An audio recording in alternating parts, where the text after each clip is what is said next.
qu'il veut, l'intention, c'est vraiment ce que ça signifie. L'épée de l'esprit, c'est-à-dire la parole et les promesses de Dieu. Pourquoi lui second ne met pas les promesses de Dieu? Il a dit seulement à la parole de Dieu.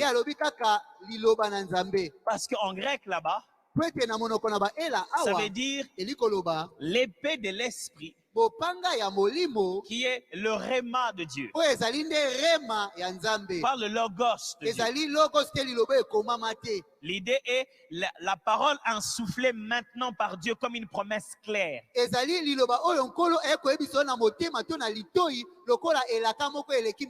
Pas prendre la Bible, mettre sur sa tête quand on dort, ou mettre ça à la main quand on lance le combat spirituel. Mais connaître dans la parole de Dion les promesses des Écritures à adapter dans ta situation, selon que l'Esprit te l'inspire pour cette circonstance-là.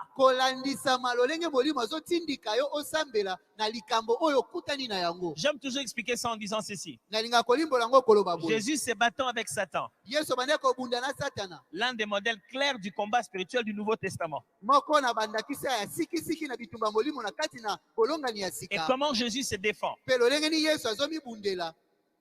On regarde toute la vie spirituelle de Jésus. Il dit, le prince de ce monde arrive.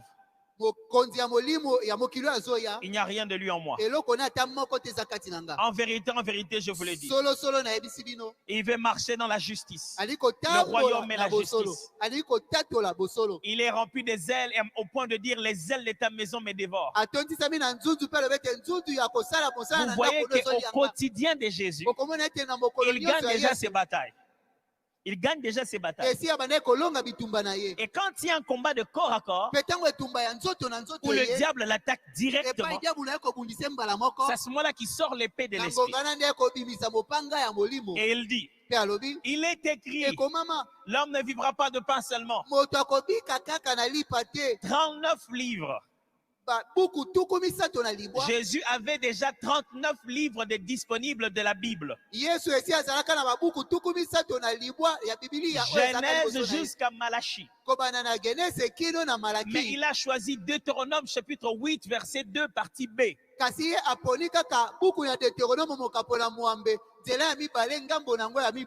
Pourquoi? Parce que c'est l'épée que l'esprit a donnée. Quand tu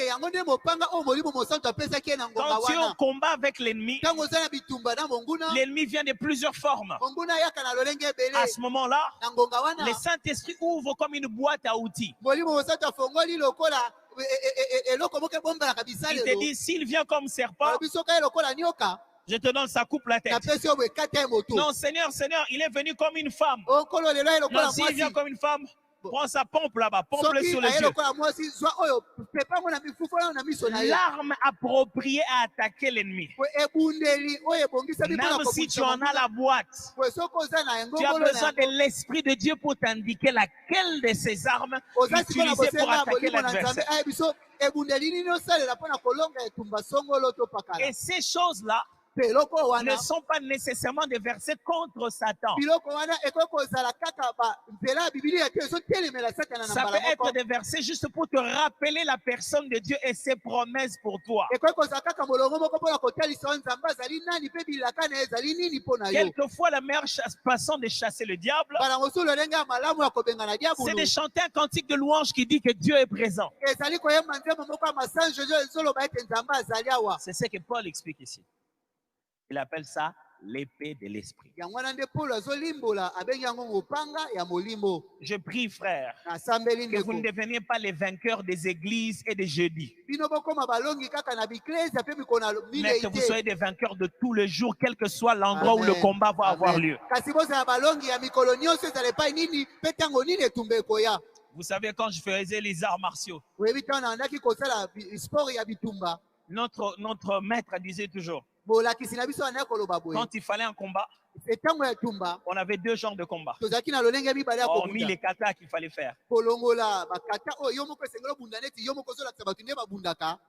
Et il y avait deux genres de combats. Il y avait un combat individuel. Et tu avais un combat contre plusieurs personnes en même temps. Puisque le style de sport qu'on faisait était basé sur le combat de rue. On appelait ça Mukumbusu.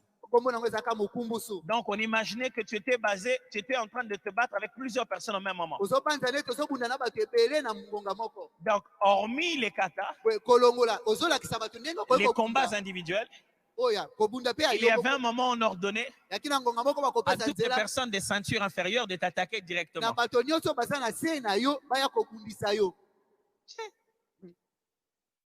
Pas facile, hein? Il disait ça pourquoi? Il disait dans la rue, on ne se salue pas. Non. Derrière, c'est directement yo. Il n'y a pas le temps. Dans la rue, on ne se donne pas un coup, on recule. Frère, je ne vais pas vous entraîner au combat de yo. On fait qu'à l'église. Bien aimé, on chante d'abord avant de chasser les démons. Non, au boulot, ça ne vient pas comme ça. À l'école, ça ne vient pas comme ça. Je veux que vous puissiez gagner tous les combats de la rue. Est-ce que quelqu'un m'entend là? Les combats de la maison, le combat des études. Je ne veux pas que vous puissiez commencer à vous battre ici à l'église.